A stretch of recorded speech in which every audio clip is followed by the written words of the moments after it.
So today we're going to be talking about judge adaptation, and simply what that means is knowing who you have at the back of the room and adjusting accordingly so that you and your team can be in the best position possible. So in the AUDL, we have an abundance of different types of judges, from the college debaters to coaches to parents or someone's sibling. So there's a couple different things and backgrounds in debate that we can address today and how best to emphasize and capitalize on the judge that you have. The first thing that we're going to talk about is something that's pretty universal across all the levels, and that is impact calculus.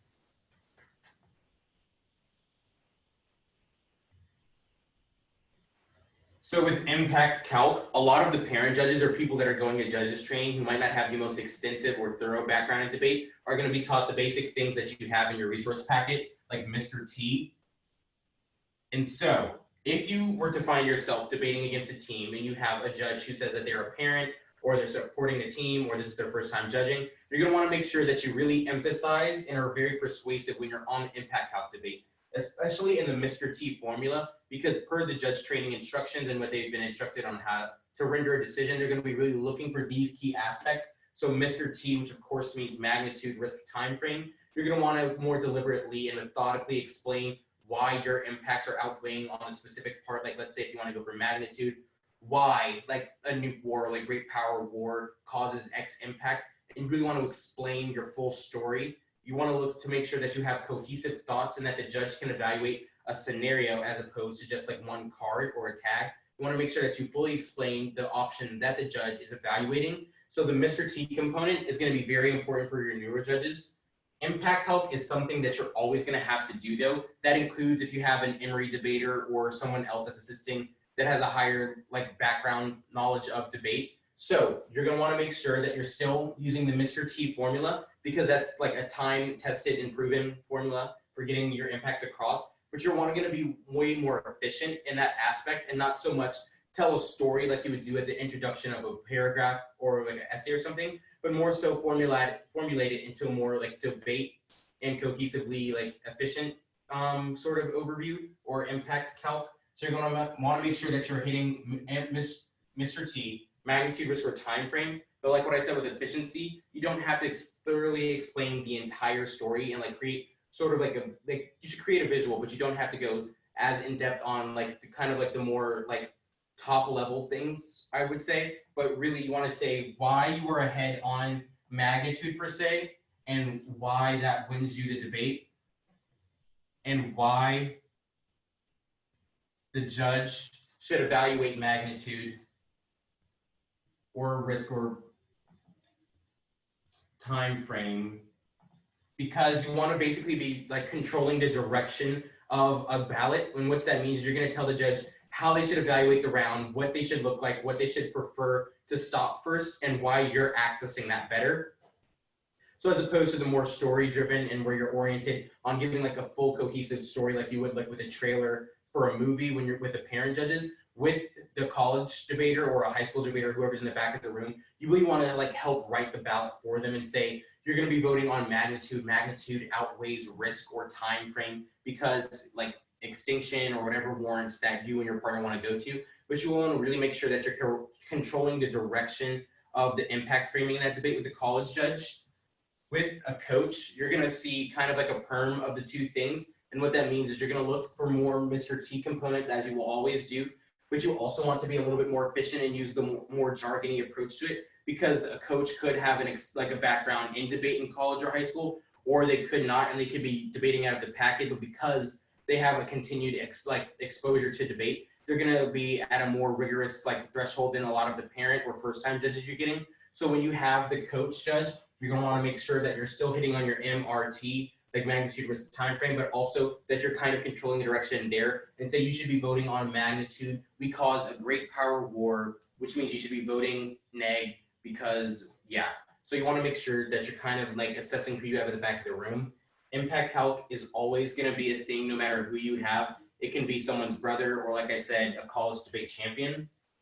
The next thing is kind of similar to impact calc, and those are overviews or explanations.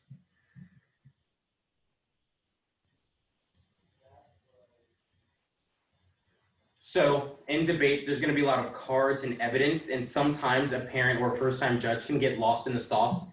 And what that means is that they are hearing all of these words that are being thrown at them at a higher speed than they're used to hearing, but they don't know what it means in the context of making a decision or the affirmative versus the negative. So it is your burden as a debater to explain and expand upon what the evidence means outside of just reading it. So with a parent judge, what you're going to do is something that's called an over or under view.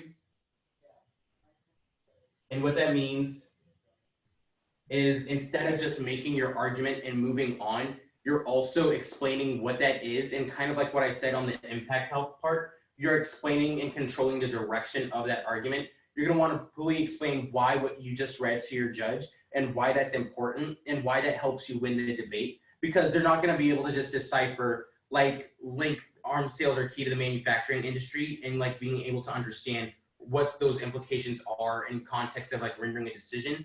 But if you were to explain if there was an arms sales collapse, that is key to the manufacturing industry because they rely on the profits of that, which would then cause the manufacturing to crumble, which would greatly hurt U.S. military readiness or the ability to produce things. That makes a lot more cohesive sense to a judge who's not as acclimated with policy debate as it would just reading the card text. So make sure that you're giving an explanation. That's an over and under view. I would recommend they be a little bit longer for your parent judges, just so you can make sure that they understand what you're saying. And like I said, you can be more methodical and convey it in the most easily digestible way possible. So you're not using all of your super big jargon, but you're also making sure that you're conveying intelligently the argument you're trying to make so that they can understand it. Then with overviews and underviews for a college judge, like I said before, and this is going to be a key thing throughout the entire lecture today, is efficiency. And what that means is just making sure you're monitoring your word economy and you're not spending too much time articulating a certain argument, because with the college judge, they're going to be able to understand what your link card means and what it means in the context of the DA writ large. So you're not going to have to invest as much time re-explaining, because when you do that and you have an over or under view for every single argument you're making, you run the risk of being redundant. And when that happens, the judges aren't going to be as incentivized to flow or think about what your argument means in the context of a decision, because hey, they said this argument 3 times already and they're explaining it to me again. And then when that happens, not only are you not being as persuasive because you're essentially making the exact same argument, but you're risking time not being able to cover everything else because you're so stuck up on the explanation that you don't actually get to make the actual substance of the arguments in other places. So when you have the college or the experienced judge, what you want to make sure to do is that you are efficient in your argument. If you're giving an overview on case, for example, the Human Rights Index, on the Human Rights Advantage, you shouldn't spend more than, I would say, 30 seconds on an overview. And that overview can have embedded impact calc, but you want to make sure that you're saying just what you need to say and that you're contextualizing a lot of your stuff for the judge, but that you're moving on to the line by line proper, so you don't get bogged down in the top level stuff. What you want, and the next segment we're going to talk about is what I referenced previously, and that is called line by line.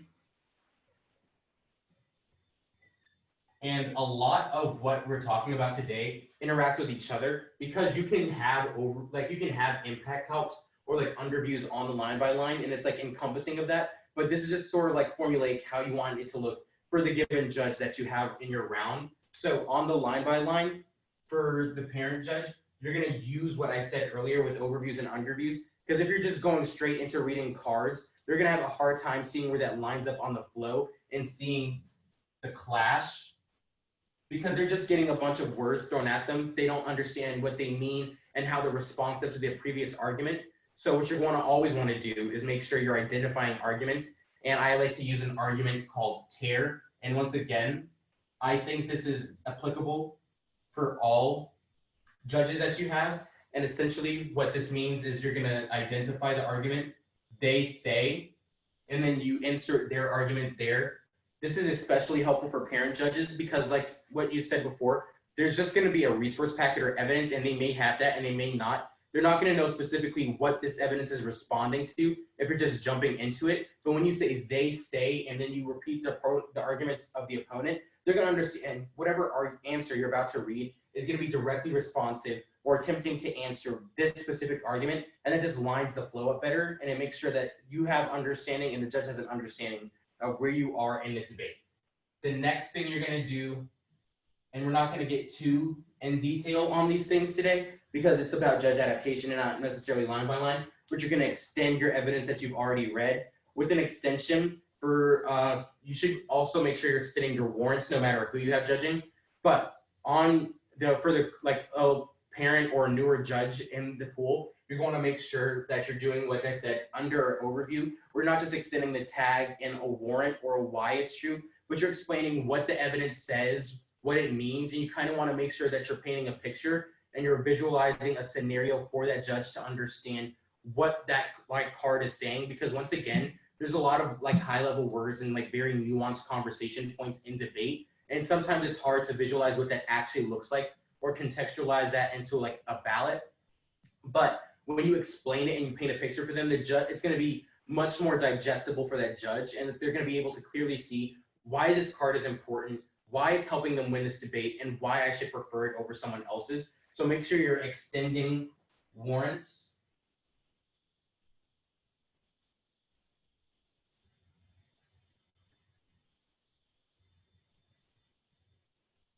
The next thing you want to do, which is the most important part of the TEAR acronym, is make sure you answer arguments. And this is going to be universal throughout all the divisions, but you want to make sure that whatever you're extending or the analytics that you're making are directly responding to the arguments that were made. For the parent judge, you're going to want to make sure that you're basically just over explaining, and it might feel like you're doing too much on that, but it's just a safety blanket for the parent judges. If in case they didn't understand your initial explanation, if you're over explaining and you feel like you're going over the necessary limit for your explanatory purposes, then the judge is going to have a much higher chance of understanding and being able to realize what your argument means in the context of that round. So make sure that you're using whatever you're extending or your analytics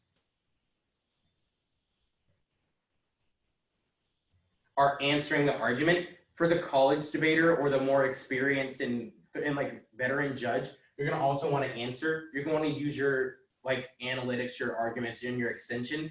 But like I said before here, you're going to want to make sure that you are efficient. So you're not explaining the same thing 3-4 times over, or really harping down and giving a full explanation of something that takes minutes to do. You want to make sure that you're answering the warrants of the other team's argument, why the card you just extended answers whatever you're talking about, and then you kind of want to move on. And then lastly, what you want to do is read evidence. And so that's kind of self-explanatory. The parts that are in your research packet that have the cards, where it says link and then it gives the tag and the author and then the highlighted evidence, this is where you do that. In line-by-line lectures, we can go into more how to make good analytics or where you should be reading evidence. It's pretty universal throughout though. If you want to talk about reading evidence, I would suggest that if you have a more experienced judge, then I suppose that you can, and they say they're comfortable with speed, then at that point you can start to go faster or think about crossing the threshold of spreading. But if you have a judge who's more new to the AUDL or to policy debate writ large, you want to make sure you're more methodical and much more clear so that they can clearly flow. Because at the end of the day, it doesn't matter how fast you can go. If it's not being understood by the judge, it's not making its way to the flow, and then it won't factor into the round at all. So make sure that no matter who you have in the back of the room, you are flowable and the judges know what you're talking about.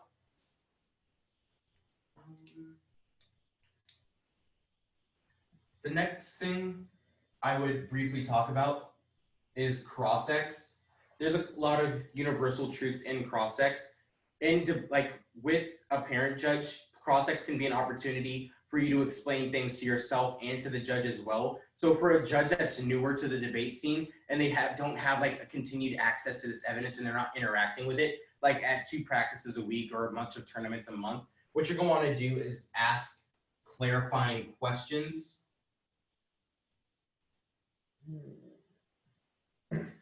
So that way you can show to the judge that either you have a knowledge of that evidence or you can point out that the opponent doesn't. But no matter what it's going to do, it's going to make the evidence in the context of the debate a lot more clear and understandable for someone who isn't as nuanced in the art of policy debate. It just helps people explain things better or if they don't, it helps you get a strategic advantage with your judge because you're going to be more persuaded by people who know their evidence as opposed to people who don't.